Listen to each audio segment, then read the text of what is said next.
Salut à tous, alors aujourd'hui je vous fais une vidéo haul.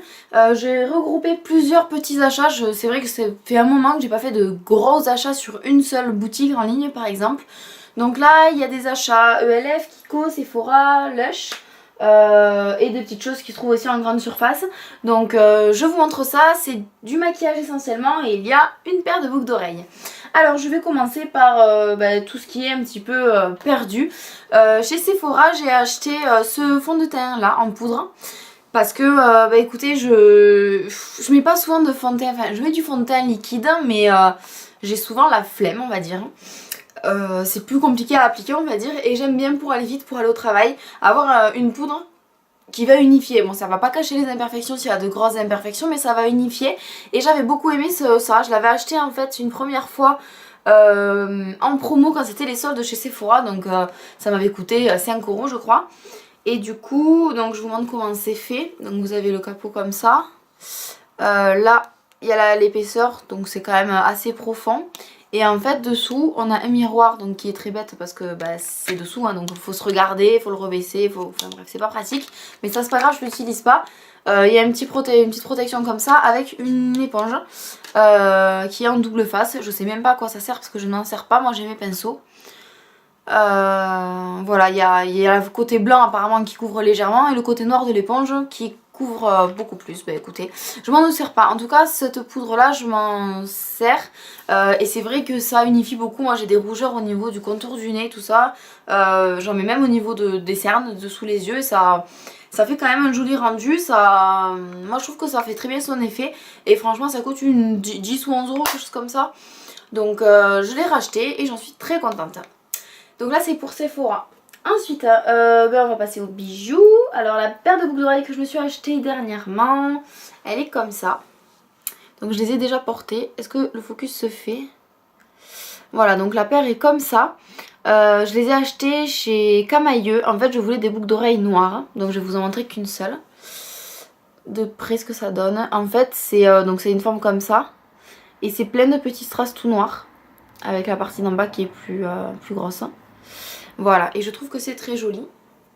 Donc quand on les met, c'est à peu près gros comme ça. Voilà. Je les ai payés 4,95 € je crois. Et je les aime beaucoup. Donc il y a le fermoir derrière, avec une petite poussette qui est donnée avec. Et je trouve qu'elles sont très jolies. Ensuite, je vais passer maintenant au mascara. Je me suis acheté 2 mascaras que je n'ai pas encore utilisés. Je suis en train de terminer mon télescopique de L'Oréal et je me rends compte que en comparaison avec celui que j'utilisais avant, qui était celui de Yves Rocher, le mascara longueur 360, qui ressemble à ça. Bon là il est sous élastique encore.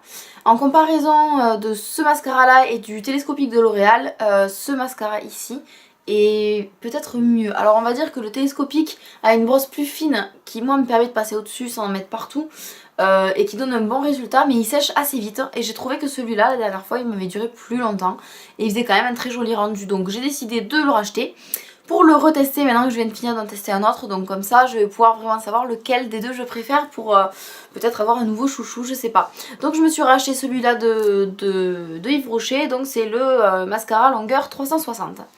Et ensuite je me suis acheté aussi pour essayer, vu que voilà, mon mascara va se terminer, je vais avoir celui-là, je voulais quand même essayer un autre aussi. C'est le L'Oréal et le million de cils couture. Voilà, il est toujours sous plastique aussi étant donné que je ne l'ai pas encore ouvert. Donc je l'ai pris en couleur noire et voilà, c'est volume, définition, sans paquet. C'est une brosse en silicone, c'est les brosses que j'aime. Moi j'aime pas du tout les brosses à poils. Et je verrai bien s'il est plus utile ou pas que mon télescopique, s'il va le détrôner ou pas. Donc du coup je vais avoir 2 mascaras à tester. Je testerai pas en même temps, hein. J'aime pas ouvrir les mascaras en même temps, j'en ferai l'un après l'autre et au fur et à mesure vous verrez bien lequel je préfère. Voilà, donc là c'est tout pour les marques un peu au pif, hein. Du coup il y a eu du Sephora, du Camailleux, Yves Rocher et L'Oréal. Maintenant je vais passer à ELF. Donc j'avais fait une petite commande sur ELF pour reprendre des petites choses et pour en tester d'autres. J'ai pas pu tout tester. Alors déjà pour les yeux, j'avais pris 2 mascaras, qu'est-ce que je dis, 2 eyeliners. Pour les yeux j'avais pris 2 eyeliners, donc j'avais pris celui qui est en petit pot comme ça, donc qui se dévisse et c'est en fait un eyeliner... c'est des poils en fait, voilà. Et le contenant, donc c'est la gamme à 1 €. Et ensuite j'ai pris aussi toujours de la gamme à 1€, l'eyeliner en feutre en fait qui est waterproof, que je n'ai pas encore essayé. Vu que j'ai toujours celui-là qui est en marche. Et j'en avais deux de Yves Rocher encore en feutre à terminer, donc je les ai finis. Oui, ils sont bientôt finis. Avant de pouvoir tester celui-là, donc je vais bientôt l'ouvrir et je vous en dirai des nouvelles. Ensuite pour ELF toujours, je me suis pris ce blush là. Donc c'est les blushs, comment dire, marbrés un peu, qui sont en forme de dôme. Je ne l'ai pas encore utilisé parce que j'en ai encore d'avance des blushs et j'ai pas envie de tout ouvrir en même temps. Et puis c'est plus une couleur pour l'été ça, donc c'est une espèce de pêche en fait, c'est un pêche saumonné, je sais pas comment dire. Et donc je sais pas si je peux faire un swatch là pour que ça se voit. Voilà, donc il est entre l'highlighter et le blush en fait. Il va teinter un petit peu couleur pêche. Ce serait bien que ça fasse la focus. Voilà, là vous le voyez bien. Voilà, donc c'est entre le pêche et saumon en fait. Et il est très très lumineux, donc presque c'est un highlighter quoi. Et donc ça c'est la gamme à 1€ si je me trompe pas. Et il y en a quand même pas mal dedans, il est quand même assez gros. Donc voilà, c'est sympa. Dernier produit chez ELF, c'est un fond de teint. Donc je vous disais que je mettais pas souvent de fond de teint liquide. C'est contradictoire étant donné que j'en ai acheté un autre. En fait, j'ai entendu de bonnes critiques sur YouTube sur ce fond de teint là. Et vu qu'il coûte pratiquement rien et qu'il a un SPF dedans, je me suis dit je vais le comparer à celui que j'utilise régulièrement. Et celui que j'utilise régulièrement, c'est le HD de Make Up Forever. Parce qu'il y a les bonnes teintes en fait dans cette couvrance là et il est couvrant. Alors celui-là je ne l'ai pas encore essayé. À voir dans le tube comme ça, il est clair donc ça ira pour ma peau. Mais en même temps il faut essayer, donc je vais vous faire un mini swatch pour que vous puissiez voir. Mini hein, c'est pas la peine d'en mettre plus. Voilà, que ça fasse le focus, très bien. Donc là il est posé. Et si je veux l'étaler un petit peu. Voilà, donc il est crémeux quand même, c'est pas très très liquide, hein. C'est assez crémeux. J'essaye de pas repasser sur le blush. Voilà. Alors, il est un petit peu orangé. Là, de l'essayer comme ça, il est un peu orangé. Pour ma peau en tout cas. Mais je pense que c'est une teinte qui m'ira mieux en été quand j'aurai pris un tout petit peu de couleur, même si j'en prends pas beaucoup. Que le focus se refasse. Voilà, donc ici c'est ma peau nue et ici il y a le fond de teint. Tout là, il y a le fond de teint. Donc c'est pas flagrant non plus, la différence là non plus entre ici et là. Le rendu est très joli en tout cas. C'est un rendu assez lumineux. Faudra que je le teste sur mon visage, je vous dirai quand je l'aurai testé. Alors maintenant je passe à la marque Lush. Donc je suis retournée chez Lush. Je n'y étais pas retournée depuis que j'étais allée à Londres. Donc ça a fait plus de 6 mois. Et je me suis acheté en grand format le tonique au arôme que j'adore, pour rafraîchir le matin, j'adore. Et cette fois-ci je l'ai pris voilà en 250 grammes, comme ça j'en ai pour un peu plus longtemps. Et j'adore l'odeur qui sent en fait, c'est particulier Lush mais j'aime beaucoup celui-là. Donc je l'ai racheté en grand format. Ensuite je me suis acheté l'après-shampoing rafistoleur. Parce que j'en ai entendu beaucoup de bien, j'ai une copine qui l'utilise régulièrement, ça lui a sauvé ses cheveux. Je vais vous le montrer de près. Voilà, et cet après-shampoing là se vend que dans le gros pot comme ça. Donc là il y a 245 grammes. Ça coûte assez cher mais en même temps il y en a pour un moment. Et voilà, et c'est rempli hein, donc il y en a vraiment pour un moment. Il sent pas forcément bon en fait, je suis pas fan de l'odeur. Et quand on va chez Lush on se retrouve avec des échantillons. Donc premier échantillon c'est un masque frais. Comment il s'appelle? Serial Killer. Donc on a dû en parler déjà sur YouTube, moi je l'ai jamais testé. Donc voilà, j'ai le petit échantillon. Ils sont super bons, franchement. J'adore l'odeur. Faudra que je l'essaye. En fait, on me l'a fait tester sur la main, j'ai bien aimé. Donc bon, on me l'a donné un échantillon. Je vais l'essayer ici. Et ensuite j'ai voulu prendre aussi un échantillon d'autres choses. Donc là c'est le Fresh Pharmacy, donc il est dans son papier, je vais pas le sortir forcément. C'est comme un savon pour les mains en rose clair qui est fait pour enlever les boutons, enfin nettoyer la peau et diminuer l'acné en fait, pour les peaux acnéiques. Donc voilà, j'ai un petit échantillon à tester et s'il me plaît je le rachèterai. Et dernière partie de ce haul, ce sont des petits minuscules achats Kiko. C'est vrai que maintenant dès que je suis chez Kiko, j'essaye de prendre que ce dont j'ai besoin. Mais bon, je craque souvent pour autre chose. Et là la fois où j'y suis allée uniquement à la base, hein, uniquement pour acheter mon huile démaquillante de chez Kiko. J'utilise presque que ça. Et finalement, forcément je suis passée devant les nouveaux vernis et je me suis retenue d'en acheter qu'un seul, j'ai pris celui-là. Donc voilà, un quick dry, il est super beau, entre le bleu jean, le bleu roi, les paillettes argentées. Voilà, et il est super beau. Bon, c'est un quick dry, donc il garde les avantages de cette gamme là qui sèche vite. Et en plus de ça, le pinceau est toujours large. Et du coup c'est super pratique pour l'appliquer sur les ongles, ça va très vite. Et ça va vite pour l'appliquer, vite pour sécher. C'est vraiment une gamme que j'aime beaucoup chez Kiko. Et dans les 4€, 4,90€, je crois, quelque chose comme ça. Donc c'est super. Et j'ai craqué pour autre chose quand je suis allée chez Kiko. J'ai terminé, je pense que vous le verrez dans une vidéo de produit terminée bientôt parce que ça doit être dans mon sac en fait. Mon eyeliner en pot, mon eyeliner gel que j'avais de chez Catrice. Et j'ai vu que Kiko en avait un.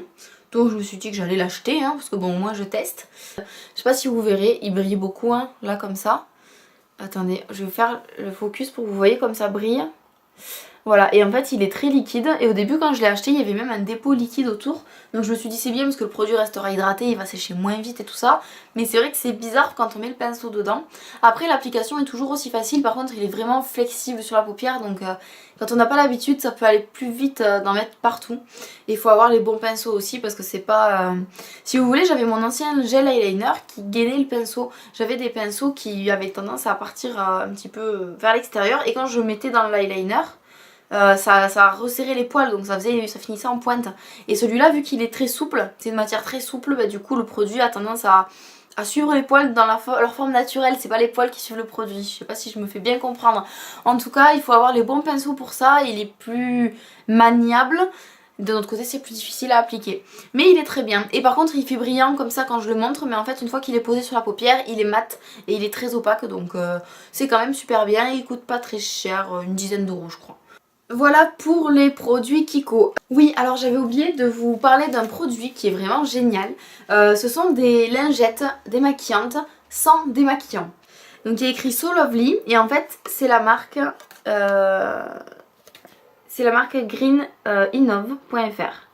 Donc j'ai trouvé ça dans un petit casino. Ça se vend dans une petite boîte comme ça en métal et à l'intérieur il y a les lingettes. Donc il y a 10 lingettes dans cette boîte, ça m'a coûté 10 ou 11 euros, pas plus. Et la lingette ressemble à ça. Donc celle-là je l'ai déjà utilisée une ou deux fois.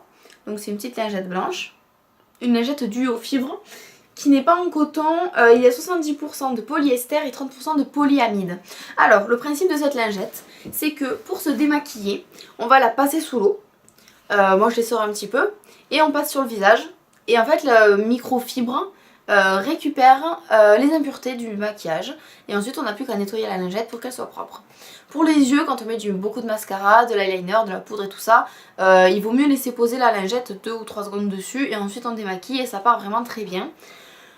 Qu'est-ce que je peux vous dire aussi sur ce produit? C'est que bon, quand vous l'achetez la première utilisation vous la nettoyez et ensuite vous pouvez l'utiliser et ça se réutilise à l'infini.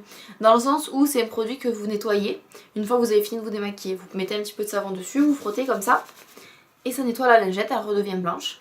J'ai une lingette que j'ai utilisée au moins 20 fois si c'est pas plus et c'est vrai qu'elle commence un petit peu à faire la tête, elle est un peu toute grise. Et en fait pour la faire revenir, donc déjà on peut les mettre en machine aussi. Si on veut pas les laver tout le temps à la main, on peut aussi les utiliser les 10 et dès qu'elles sont sales on les met à la machine. Avec un filet bien sûr pour pas boucher votre machine. Et pour les rendre blanches comme au premier jour, il faut les faire bouillir quelques secondes et puis elles redeviennent comme neuves. Et ça c'est vraiment super parce que c'est très doux, il n'y a aucun démaquillant. Je veux dire, quand j'utilise ça, j'utilise pas mon huile. Donc après des fois quand je mets du waterproof là oui je préfère mettre un petit peu de démaquillant pour que ça parte mieux. Mais franchement c'est vraiment super ça. C'est très pratique en fait quand on part en vacances pour les personnes qui partent en voyage, en week-end, qui ne dorment pas chez elles des fois certains soirs comme moi. Ben on prend juste ça dans notre sac. Même on peut prendre que ça, ça suffit, on n'a pas besoin de prendre les 10 hein. On peut prendre que ça. On prend ça, on le mouille des robinets de l'eau, on en trouve partout, on se démaquille, on rince, on repasse un coup pour enlever ce qui manque. Hop, on laisse sécher et c'est fini. Et ça prend vraiment pas de place. Moi j'ai beaucoup de mal à emporter l'huile quand je pars en week-end, quand je dors chez des gens ou quoi. Parce que bah, déjà c'est lourd, c'est gros. Et les flacons comme ça ont tendance à fuir de Kiko. Du coup c'est pas pratique. Alors que ça, bah écoutez, j'ai envie de dire, ça prend zéro place quoi. Donc c'est vraiment super.